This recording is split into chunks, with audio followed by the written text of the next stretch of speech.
தமிழராட்சி பார்த்துருக்க எல்லாருக்குமே வணக்கம். இன்றைக்கி பிக் பாஸ்க்குள்ளே கலக்கிறது யார் அப்படின்னு பார்த்தீங்கன்னா முத்துக்குமரன் அவர்கள் தான். முத்துக்குமரன் எதுக்காக ஃபேமஸ் அப்படின்னு பார்த்தீங்கன்னா அவரோட தமிழுக்காகத்தான். ஏன்னா அவரோட தமிழ் அப்படின்றது ரொம்பவே எல்லாருக்குமே பிடித்த ஒன்றாக இருக்கும். அவர் தமிழ் பற்றி ஒரு கவி ஒன்று சொல்லியிருப்பார்.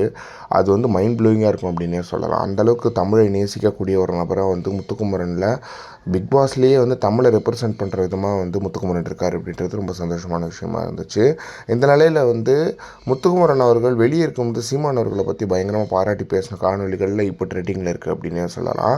அதில் அவர் சொல்லும்போது என்ன சொல்லியிருந்தார் அப்படின்னு பார்த்தீங்கன்னா சீமானவர்கள் மேலே 1000 விமர்சனங்கள் இருக்கலாம், ஆனால் சீமானவர்கள் கட்டின ஒரு விஷயம் இருக்கு இல்லையா, ஒரு இளைஞர்கள் படம் இருக்குது இல்லையா, அதில் யாருக்குமே ஒரு மாற்று கருத்தே இருக்க முடியாதுன்ற அளவுக்கு சீமானவர்கள் மிகப்பெரிய தலைவராக இருக்கார் அப்படின்ற மாதிரி முத்துக்குமரன் அவர்கள் சொல்லியிருக்காங்க.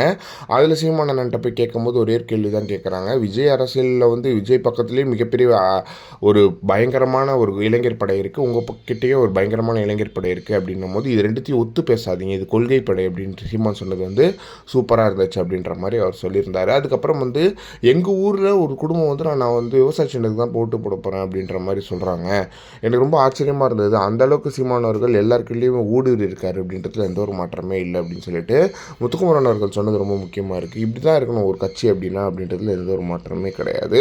அதுவும் தமிழை ரெப்ரசன்ட் பண்ணி வர முத்துக்குமரன் அவர்கள் பேசுகிறது ஒன்று இருக்குது. அதே ஷோவில் பார்ட்டிசிபேட் பண்ணால் இன்னொரு நபர் நாம் தமிழர் கட்சியில் முக்கியமான பொறுப்பில் இருக்கார் அப்படின்றது ஒன்று இருக்குது. எனவே சீமானை விரும்பாதவங்க யாருமே இல்லை. இன்றைக்கி சூழ்நிலையில் சீமானை தாண்டி தான் அரசியல் செய்யணும் அப்படின்றது ஒன்று இருக்குது. எனவே யாருமே சீமானை தாண்டி அரசியல் செய்ய முடியலை அப்படின்றதுல அவங்களாம் ஸ்ட்ரகிள் ஆகிறாங்க அப்படின்றதுலையும் எந்த ஒரு மாற்றமே கிடையாது. இதை பற்றி என்ன நினைக்கிறீங்க அப்படின்றது மறக்காம கமெண்ட் பாக்ஸில் சொல்லுங்கள்.